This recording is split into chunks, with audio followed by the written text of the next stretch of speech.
I am Gail Heinz, and this is my dad's book we're talking about tonight, of which I'm very proud and very thankful for the wonderful editorial work that Bill Littlefield did on this. He was very gracious in accepting my offer to take on this project.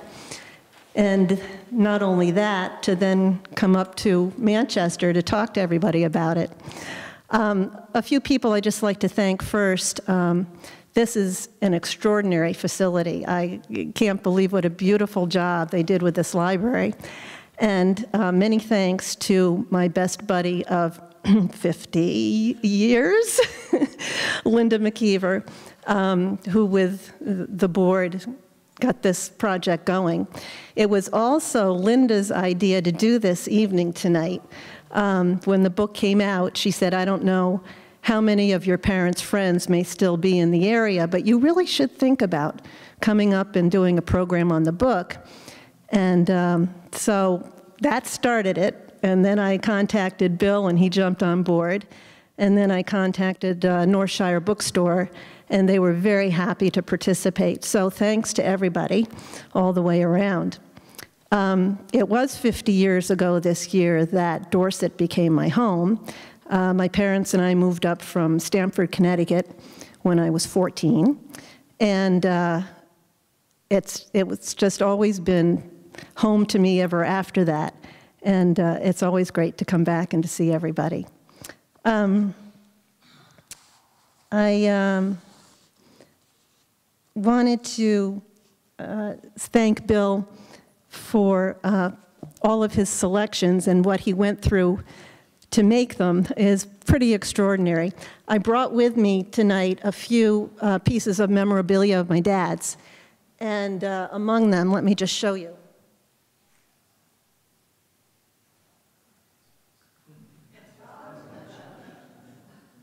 This is one of two scrapbooks that my dad kept when he was writing for the New York Sun in the 1940s. And he would cut out each column and paste into these scrapbooks. There are two of them. And I handed these two and a big bin filled with magazines containing Dad's articles to Bill after dinner, inviting him for dinner and then giving him the goods. And several months later, not that many months later, he made some beautiful, beautiful selections. But anyway, this is over here for you guys to look at afterwards. But as you can see, it's no easy task. It's also hard to imagine today that everything my dad wrote, he wrote pretty much on the little Remington portable typewriter that's also over here. 1932, his dad gave to him when he was in high school in Mount Vernon, New York. And he wrote his college papers on it. He took it to Middlebury and wrote his thesis in there in the sports column for the Middlebury newspaper, and then took it to New York and wrote all of those New York Sun columns on it. And then it went to World War II and was on the USS Nevada on D-Day. Dad said every time a gun went off, it jumped 2 inches off the desk. And then he carried it across Europe till he went with the Army and joined up with the Russians on the Elbe River at the end of the war. So then it came back, and he wrote his magazine articles on it and his books on it, including MASH. It's amazing little machine there, and it's hard to imagine it today. How did he do all that without word processing? But I also brought, just because it's so interesting, he collected his press passes, and they're so colorful that I always love to like put them out and display them. But I remember from a small child that he had made a waste paper basket that he would only put all of his discarded versions out of the typewriter in. that was a carton that he pasted his press passes on, and then varnished it. And once he moved to assisted living in Bennington in his later years, he realized that it needed something to keep it so it wouldn't deteriorate, and he had a cabinet maker come and make a frame around it to preserve it. But that's over there for you to see too, as well as some magazine articles of the original articles. Some are accompanied by original manuscripts. One other quick note just to tell you.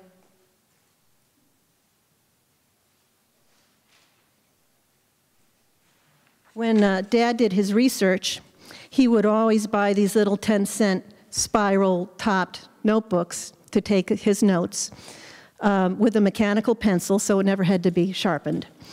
And they were easy to flip, and he would take his notes, but he would always keep a margin down the right side open so that at the end of the day, he would go back, he would see what subject he was covering, and then he would write down the side what the subject was.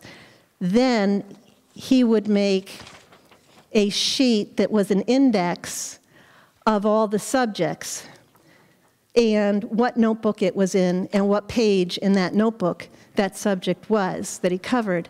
So as he was writing, and he knew he was going to talk about you know, when Lombardi was coaching St. Cecilia's High School or something, you know, he would go and look up St. Cecilia's High School, see what notebook it's in, what page it's on, and have immediate access to his notes. It's the German.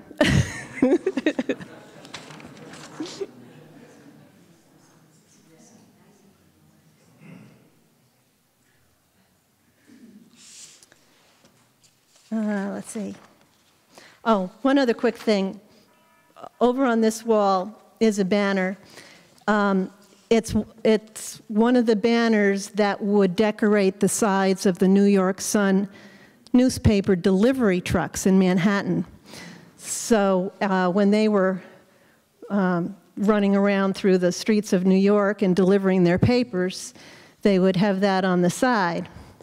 And when you read Bill's introduction, he starts it with a story about a truck carrying that banner, which nearly killed my father. But, oh, thank you for that. Let's see, I covered everything else there. Okay. My father sometimes spent days trying to get just the right words down on paper in just the right sequence so that they told the story as truthfully as possible.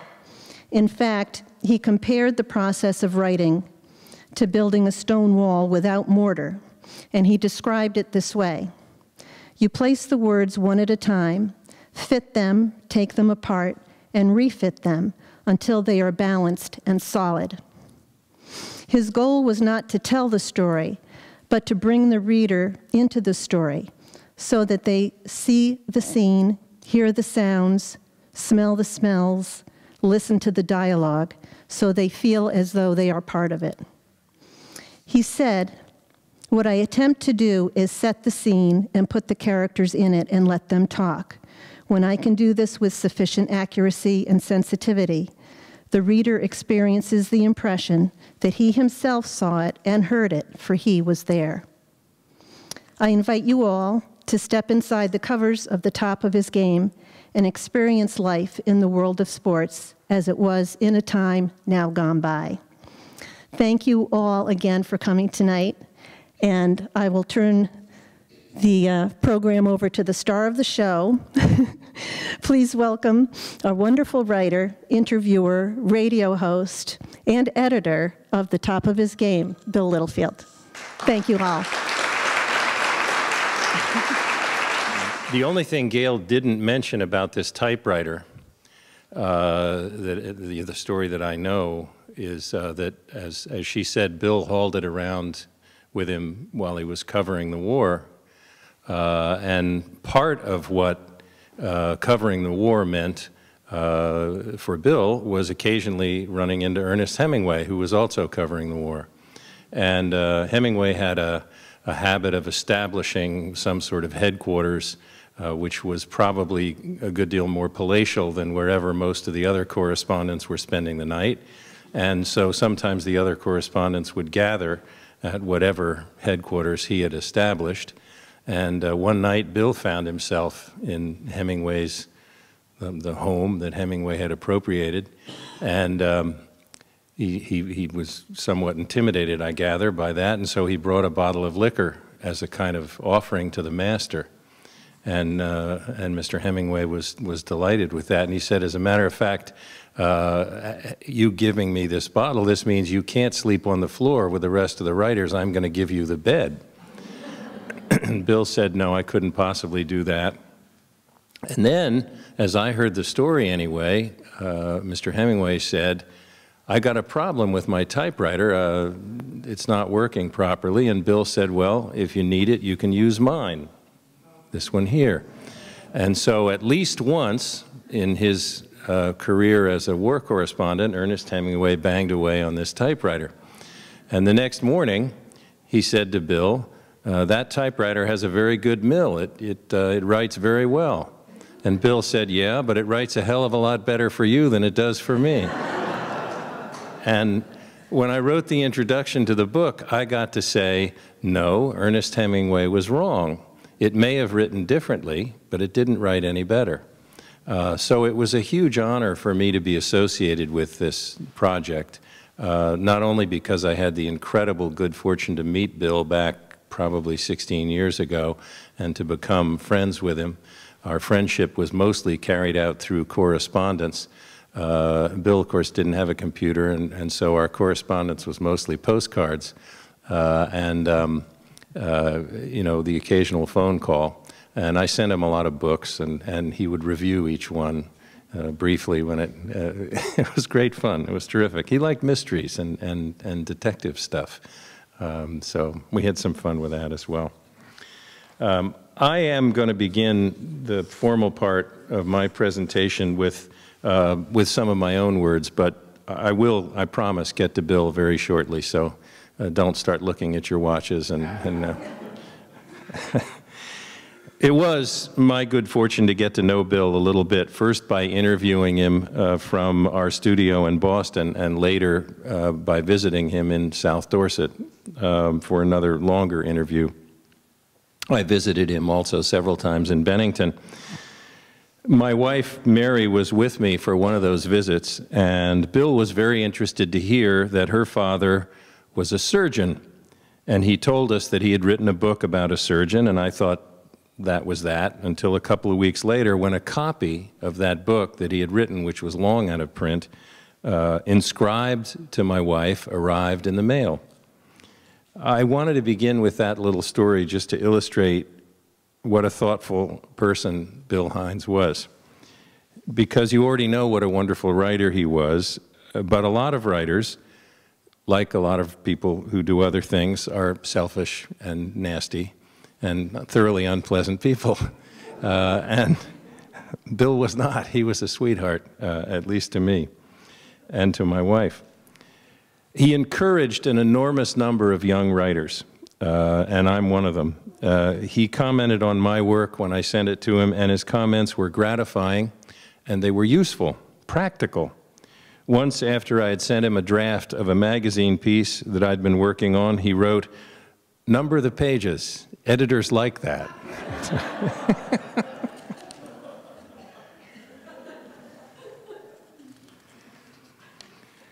Most of my contact with Bill over 6 or 7 years when we knew each other was through the mail, as I said. I sent him a lot of books and letters and postcards. One of those postcards featured a painting by Gauguin, because my wife and I had gone to an exhibit at the Museum of Fine Arts in Boston, a beautiful Gauguin exhibit. And Bill sent back a card that said, "I like Gauguin too. He was another guy who knew how to beat the 9 to 5.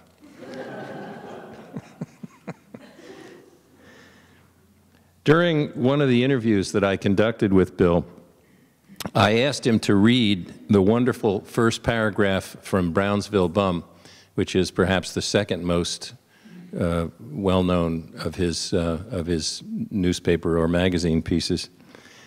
And that paragraph goes like this. It's a funny thing about people. People will hate a guy all his life for what he is, but the minute he dies for it, they make him out a hero. And they go around saying that maybe he wasn't such a bad guy after all, because he sure was willing to go the distance for whatever he believed or whatever he was. And when Bill had finished reading that paragraph, I started to comment, as radio hosts are wont to do, and he interrupted me. And he said, and then it goes, and he read the next paragraph, which goes like this. That's the way it was with Bummy Davis. The night Bummy fought Fritzy Zivik in the garden, and Zivik started giving him the business, and Bummy hit Zivik low maybe 30 times and kicked the referee, they wanted to hang him for it. The night those 4 guys came into Duddy's bar and tried the same thing, only with rods, Bummy went nuts again. He flattened the first one, and then they shot him, and when everybody read about it and how Bummy fought guns with only his left hook and died lying in the rain in front of the place, they all said he was really something, and you sure had to give him credit at that. Bill often said that the work was the important thing.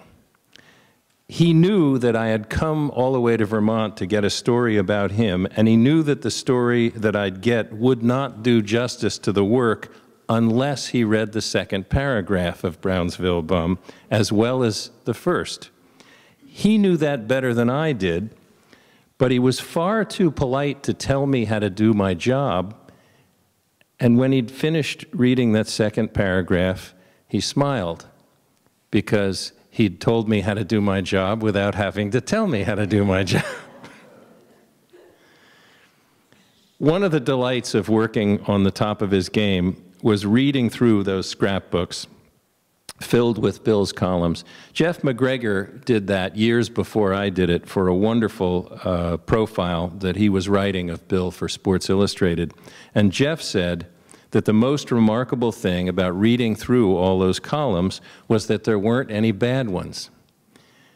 Anybody who's ever worked for any length of time under a deadline knows what that means. Writers have bad days, just like everybody else, but that doesn't mean they don't have to produce a column on that day. And Jeff McGregor was absolutely right. I agree with him. In a minute, I'm going to read the column that Bill felt was his best. It's been anthologized often enough so that people who haven't read anything else by Bill Heinz have read Death of a Racehorse. But first, I want to read a little bit of the column that appeared in the New York Sun 5 days before Death of a Racehorse. In some ways, it's more representative of Bill's work. He got the column by attending a prize fight. This particular prize fight turned out to be uninspiring. And then by hanging around the dressing room of one of the fighters when the bout was over. Another writer, perhaps any other writer, would have written about the fight itself. But Bill recognized that there was a better story in one of the trainers. His name was Jake Mintz, and he trained Ezzard Charles, who won the fight, and before Jake Mintz could hear the public address announcer proclaim his guy the champion, Jake collapsed. As Bill wrote, his arms tightened around the ropes, and he hung there, his legs bent and loose. Jake's heart, a Pittsburgh sports writer was hollering in the press row. He's got a bad heart. He may die. Jake didn't die. A couple of men grabbed his legs, and they straightened him out on the canvas, and a doctor climbing through the ropes ran to him, and they broke an ammonia capsule under his nose, and in a moment his eyes opened, and they stood him up, and they told him, amid the noise and confusion under the lights in the ring, that his fighter, Ezzard Charles, had won the championship. He's the new champion of the world, they told him.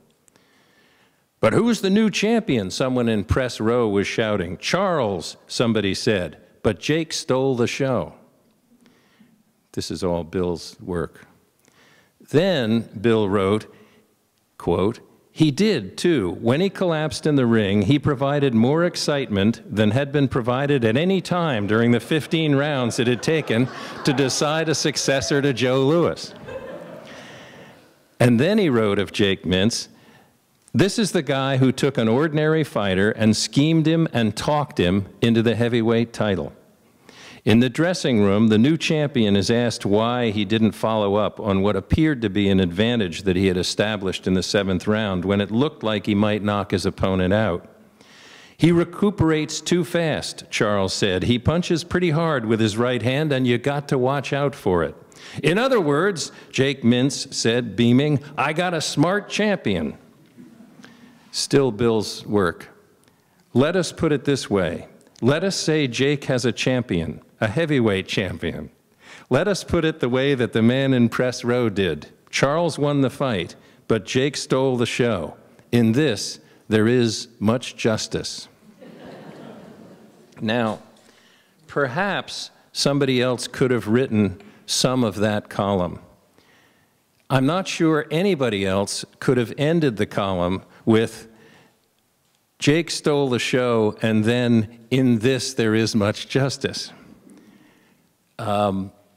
That's as close as I ever saw Bill Heinz coming to insulting anybody about whom he was writing.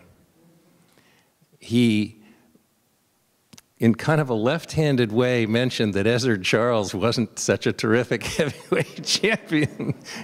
but the real thrust of the piece is Jake. Jake stole the show. And he had an eye for the opportunity to find the story that maybe nobody else would have found. It's hard to imagine anybody else writing a column that ended that way. Now, 5 days later, he wrote another column, which I just pulled the place marker out of. It's on page 81.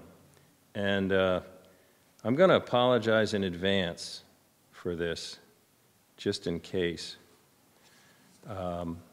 I've probably read this piece 40 times. And I've read it out loud any number of times. When the book came out, the people at Library of America asked me to tape this so they could use it as promotional material. And I work with, almost always work with the same technical director at work. And I don't know how many times I had to read this to get through it. It doesn't matter how many times I read it. It's very hard to get through it. Because I choke up.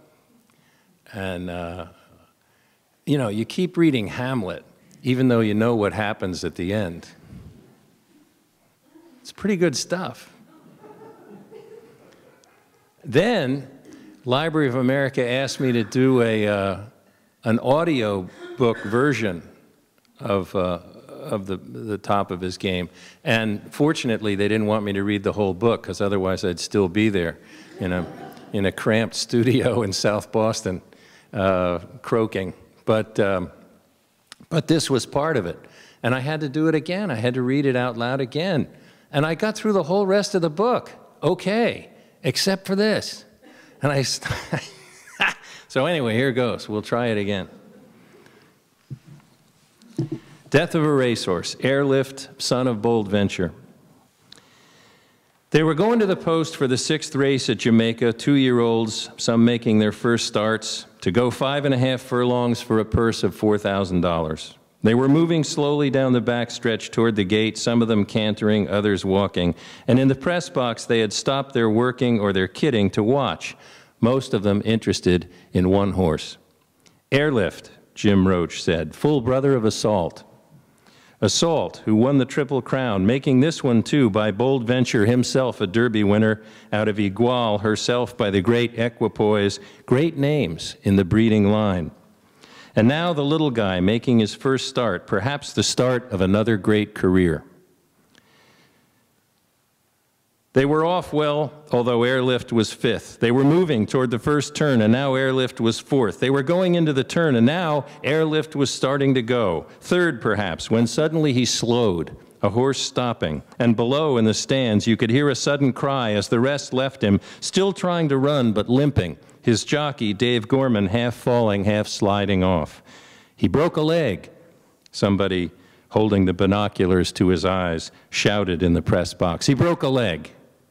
Down below, they were roaring for the rest, coming down the stretch now, but in the infield, men were running toward the turn, running toward the colt, and the boy standing beside him alone. There was a station wagon moving around the track toward them, and then, in a moment, the big green van they call the horse ambulance. Gorman was crying like a baby, one of them coming out of the jockey room said. He said he must have stepped in a hole, but you should have seen him crying. It's his left front ankle, Dr. J.G. Catlett, the veterinarian, was saying. It's a compound fracture, and I'm waiting for confirmation from Mr. Hirsch to destroy him. He was standing outside one of the stables beyond the backstretch, and he had just put in a call to Kentucky, where Max Hirsch, the trainer, and Robert Kleberg, the owner, are attending the yearling sales. "When will you do it?" one of them said. "Right as soon as I can," the doctor said, "as soon as I get confirmation. If it was an ordinary horse, I'd have done it right there." He walked across the road and around another barn to where they had the horse.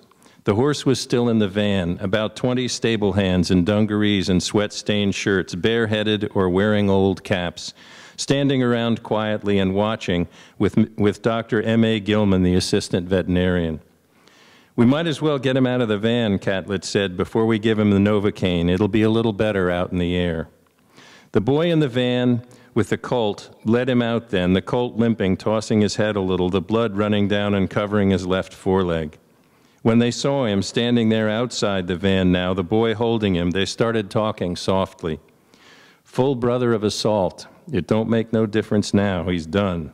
But damn, what a grand little horse. Ain't he a horse?" "It's a funny thing," Catlett said. "All the cripples that go out, they never break a leg. It always happens to a good-legged horse." A man, gray-haired and rather stout, wearing brown slacks and a blue shirt, walked up. "Then I better not send for the wagon yet?" the man said. "No," Catlett said. "Of course you might just as well. Max Hirsch may say no, but I doubt it."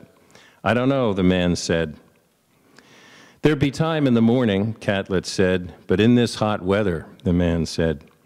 They had sponged off the colt after they had given him the shot to deaden the pain, and now he stood, feeding quietly from some hay that they had placed at his feet. In the distance, you could hear the roar of the crowd in the grandstand, but beyond it and above it, you could hear thunder and see the occasional flash of lightning. When Catlett came back the next time, he was hurrying, nodding his head and waving his hands. Now the thunder was louder, the flashes of lightning brighter, and now the rain was starting to fall. "All right," he said, shouting to Gilman. "Max Hirsch talked to Mr. Kleberg. We've got the confirmation." They moved the curious back, the rain falling faster now, and they moved the colt over close to a pile of loose bricks. Gilman had the halter and Catlett had the gun shaped like a bell with a handle at the top. This bell he placed, the crowd silent, on the colt's forehead just between the eyes. The colt stood still, and then Catlett, with a hammer in his other hand, struck the handle of the bell. There was a short, sharp sound, and the colt toppled onto his left side, his eyes staring, his legs straight out, the free legs quivering. "Ah," someone said. That was all they said. They worked quickly, the two vets removing the broken bones as evidence for the insurance company, the crowd silently watching. Then the heavens opened, the rain pouring down, the lightning flashing, and they rushed for the cover of the stables, leaving alone, on his side, near the pile of bricks. That's the part that's where I can't get past. They rushed for the cover of the stables, leaving alone on his side, near the pile of bricks, the rain running off his hide, dead an hour and a quarter after his first start, Airlift, son of Bold Venture, full brother of Assault. Thank you very much.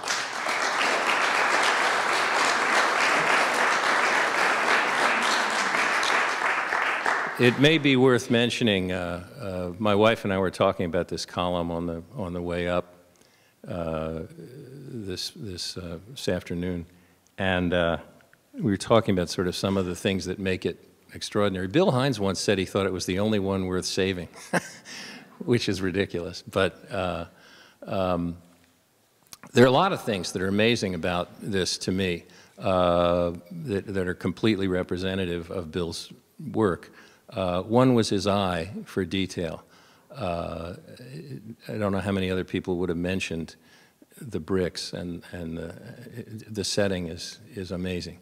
The other is his ear for dialogue, and he knew how, not only did he know how to listen, he knew how to filter out what didn't matter and hold on to what did.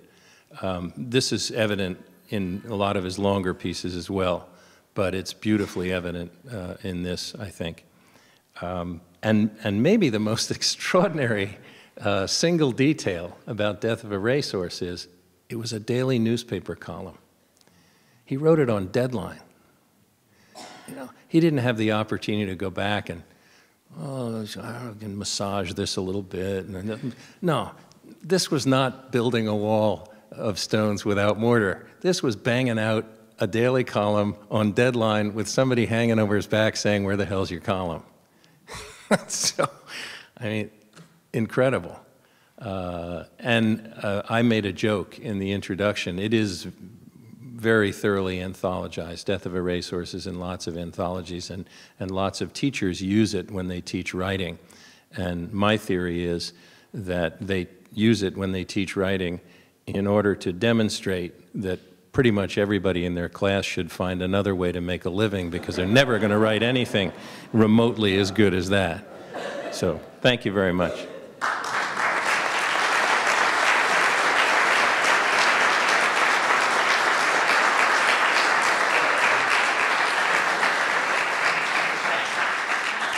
I forgot we were going to do questions. So if you have questions, I'm happy to answer them. And I've been asked to repeat the questions because they're taping this, and so they won't hear the questions unless I repeat them. So the question is, do I think there was a sport that was easier for Bill to write about? This is a total guess, because, of course, I have no idea. I don't think writing was ever easy. There's a wonderful story about, for Bill, I don't think it was ever easy. I think for some bad writers it's probably easy. But there's a wonderful story about he took some time off to write the novel, The Professional, which is also available out here, a nice paperback reprint of it.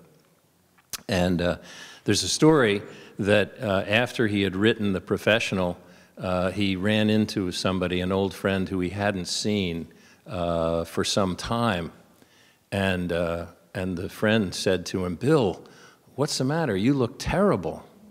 And Bill said, "This is what you look like when you spend a year trying to write better than you can." I don't think it was ever easy. I think it was hard, and as it is for good writers. But I think he had favorite things to write about. There was a trainer named Jack Hurley who Bill used to visit a good deal at Stillman's Gym and other places. And Jack Hurley was a great talker about the science of fighting and teaching men to become better boxers. And he was also a character, and he was a very funny guy. And I get the impression, reading through these scrapbooks, that sometimes when Bill was in need of a column, he would just go find Jack Hurley and listen to him for a couple hours, and then, you know, maybe that was easier than some columns to write, but I don't think any of them were easy. Yeah, that's a really good point. The point is that Bill trusted the reader when he wrote. There was no leading by the nose from one place to another. I think he had not only trust, but probably felt a certainty that the reader would stay with him. Yeah, that's a good, the way you've just put it. He got us to collaborate. That's a good way to put it. That's a harder thing for a writer to do now, I think, than it was when Bill was writing. First of all, people have less patience now with ambitious writing. They don't stay with it. I work for a radio station, but a huge part of the business of the radio station is social media. You know, are you putting stuff on the web? Are you blogging? Are you tweeting? Are you, you know, and what we're told is People's attention span when they're looking at their laptop or their iPhone or their iPad is about 90 seconds. They'll hang in with you for about 90 seconds, and then they'll quick switch and find a brighter picture or you know, something that's about it. So get it done in 90 seconds and get out. No, Bill wasn't struggling against that kind of injunction. And thank God for that, because he did have patience, and he assumed that his reader would likewise have patience, and he had the confidence that the reader would stay with him, and I think that's, you know, that's true. It's a good observation, definitely. Okay, so the question is about the process by which only a game gets put together. We have deadlines, but generally what happens is we can work at a reasonable pace right up until early Friday morning. And then we look at all the stuff we've got and we say, uh-oh, we thought this story was going to be able to be 7.5 minutes long, and it's not going to work at 7.5 minutes. It's got to be 6 minutes long. And then somebody has to work on shaving and sometimes redoing it. But a lot of it is, the thing takes shape over the course of the week. So if you ask me on Wednesday what all is going to be in the show, I might not be able to tell you. I have a pretty good idea of what I'm working on. I'll give you a very specific example. My wife and I were on vacation for 2 weeks. So we had somebody else hosting the program for 2 weeks, and today is the first program that I was back hosting this week. And during the early part of the week, I found myself thinking about a particular evening that we had spent while we were on vacation, and it was just, I was sitting on a bench in a park, and there were games going on all around me, all around us, and they were fun games. People were laughing and kidding each other, and it was happening in a foreign language, so I didn't even know what they were saying. And in fact, I didn't even know what games they were playing, because there were hedges between the bench where we were sitting and where these games were going on, and so I was really just listening to the sounds of the games. And I found myself thinking, well, I think maybe I'll write something about that. And so I did, and I wrote it, I think, on Tuesday or Wednesday, and I said to my editor, so I wrote this thing, I don't know whether it's going to fit in the show or not, and he said, I don't either. Call me Thursday, you know, we'll see. And I said, well, it's okay, if it doesn't fit, I'll give it to Cognoscenti, which is the web feature, and they can do something with it, and that'll be fine. It's okay, I hope it's not an emergency. And then on Thursday evening, late, he said, you know what, we can do this and do that, but we got a 2.5-minute hole. You still got that thing you wrote on Tuesday?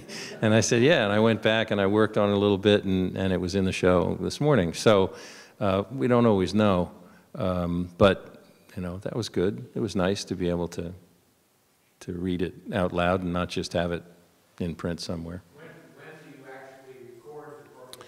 We record a little bit all week, but we don't finally put it together until Friday. So I do a midweek commentary. I don't know if you hear that on Vermont Public Radio. Do they run that? God, it's bang on the door. Tell them they ought to run the midweek commentary too. You know. Yeah, good. That's excellent.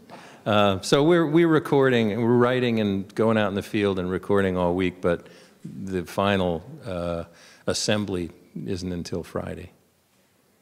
Yeah. The juxtaposition of that with what's going on in Boston sports, did you have any feedback this morning? Juxtaposition of... Well, the Patriots and Oh, did we get any feedback about what's going on? Yeah, no. The challenge, the question is, did we get feedback in the program about what's going on in Boston sports? The challenge for Only a Game is not to be too Boston or even too New England centric, because the program's on a little over 200 stations across the country, and people in Southern California and Nebraska get tired of hearing about the Red Sox and the Patriots. So we don't, you know, the Brady thing we had to do, but nobody outside of New England cares that the Red Sox are in last place. If they think about it at all, they think that's probably fine. Well, they got their own worries. You know, some of them are Cubs fans, so, you know, got their own worries. Yeah, the question is about Bill's personal relationships with some of the boxers about whom he wrote. Yeah, some of them I think he got very close to. Rocky Graziano, I think, Rocky Marciano, Billy Graham, who else, Gail? Floyd Patterson, although that was kind of a curious, Ray Robinson was the most curious because he was never quite sure that Robinson was telling him all there was to tell. Robinson was very, very clever in the ring and very, very clever with the writers as well. Yeah. I think Jack Hurley was probably one of the guys that he was closest to just because he was so grateful to him for the stories. There's a great piece in here called So Long, Jack, which is one of my favorites, which is about visiting Hurley's grave, and it gives Bill the opportunity to tell a whole lot of stories about Jack. One of the things that was fascinating about this process, when the people at Library of America first asked me to do it, I said, how much do you want? How long is this book going to be? And they said about 400 pages. And I said, 400 pages?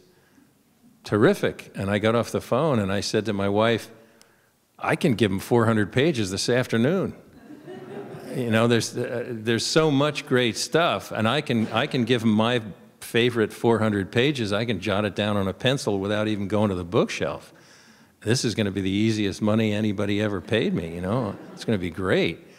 And so I did that, and of course I had the scrapbooks, and I'd already gone through a lot of the scrapbooks, and I'd already said, okay, here's 6 or 8 or 12 columns that I think have got to be in the book. And of course, a Brownsville Bum has got to be in the book. And one of my favorite pieces ever that I had read way before I ever met Bill was The Rocky Road of Pistol Pete, which is his long magazine piece about Pete Reiser, who used to play in the outfield for the Dodgers.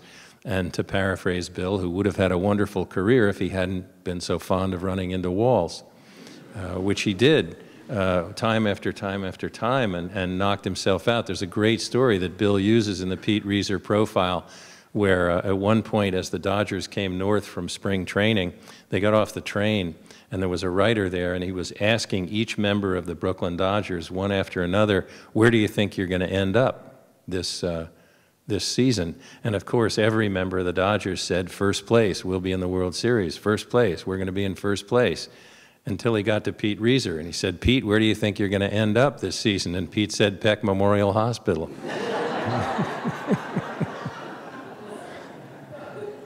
But Bill went out and reconnected with Pete when he was long retired and managing in the minor leagues. And he was in Indiana, and he had allegedly, he thought he had a heart problem, and the doctor was in St. Louis, and he needed to get from Kokomo, Indiana to St. Louis, and nobody wanted him to fly because he might have this heart problem. What am I going to do? And Bill said, I'll drive you. So they drove. Well, you don't have a lot of writers doing that these days because you don't have a lot of professional athletes asking writers for a favor because the professional athletes are surrounded by guys who are driving Rolls Royces and Bentleys, and they got guys, they got 4 chauffeurs already. They don't need the writer. So that was the sort of opportunity that Bill had to really get to know somebody. This is a very long answer to your short and useful question.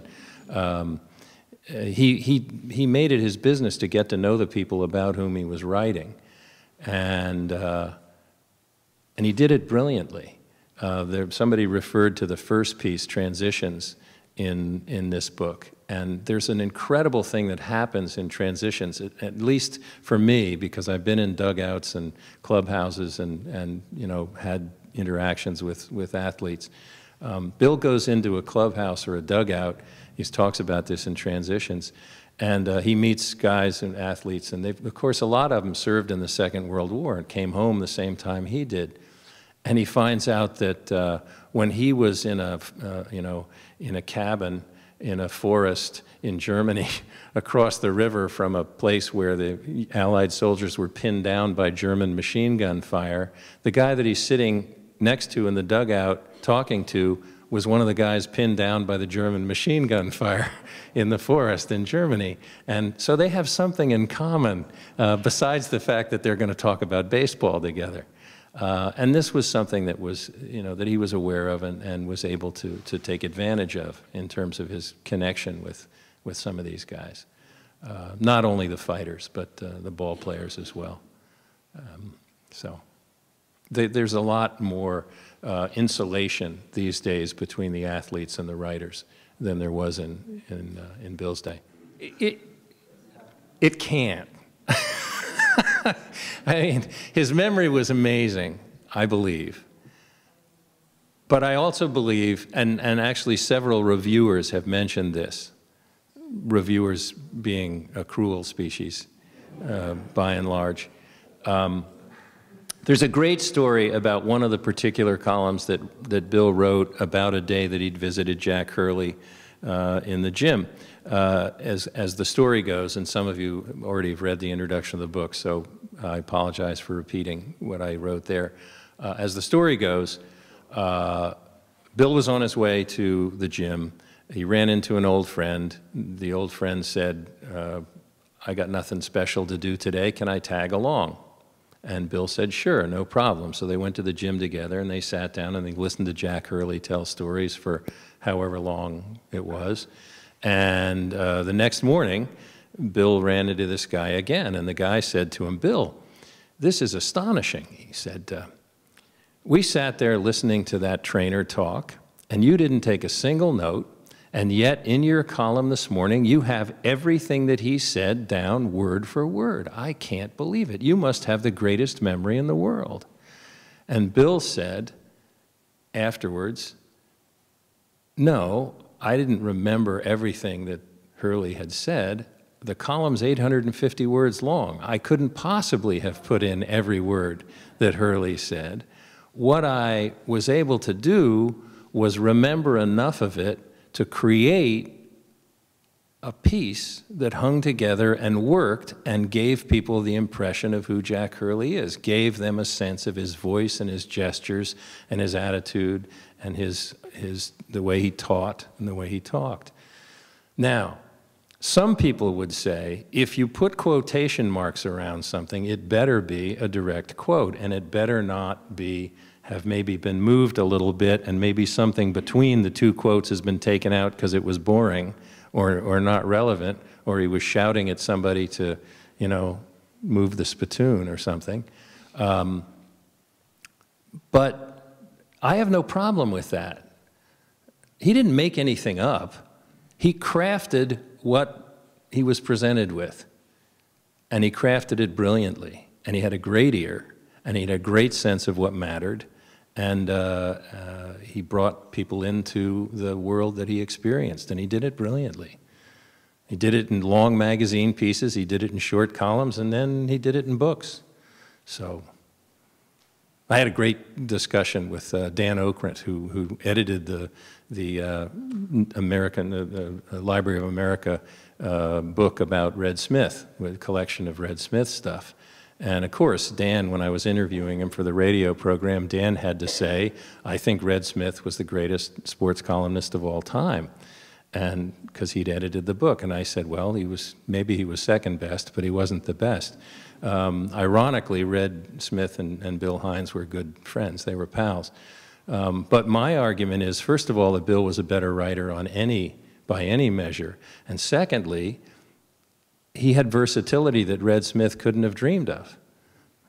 Where are Red's long magazine pieces? Where are Red's novels? Where's MASH? And so, yeah, my money's on Bill. Now, I have to say that because I edited this book. I'm under contract to try to sell it. So if you're going to buy one, buy this one.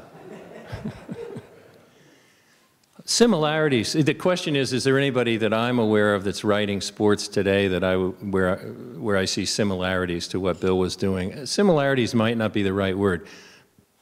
Bill influenced a lot of writers, and one of the things that was fun about being the editor and writing the introduction for this book is a lot of those writers have gotten in touch with me. John Schulian, for example, is retired now as a sports writer, although he still does the odd piece. Huge admirer of Bill's, and credits Bill with teaching him a fair amount about the craft. Charlie Pierce, who I work with every week, at one point Bill and I were corresponding. He had graciously read my first collection of commentaries and magazine pieces called Keepers, and he was responding to it. And he said, by the way, how do I reach Charlie Pierce? I want to read his book next. And Charlie had written a book about Alzheimer's disease, from which Bill's wife, Betty, suffered. And Charlie and Bill had a brief correspondence. And Charlie's a huge admirer of Bill's work. Do I see Bill Heinz and Charlie Pierce? No, not exactly. But I see care and deliberation and respect for the reader. And he taught a generation of people. One of the amazing things about Bill is, on the one hand, you have Damon Runyon saying, Bill Heinz is very good, when Runyon couldn't finish a piece, couldn't write a piece that he was supposed to write, and they needed somebody else, and he said, Bill Heinz is very good.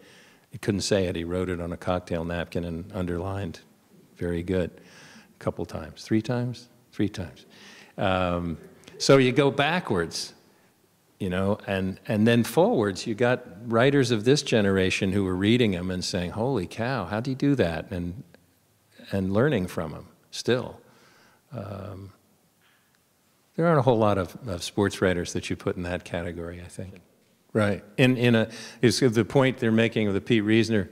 Pete Reaser is an early example of a guy who took one too many dings in a sport that's not supposed to be a contact sport. Pete didn't understand that. Somebody once said to him, you know, wouldn't you be better? I think Bill repeated the question in one of their conversations. Wouldn't you be better off if you hadn't played so hard?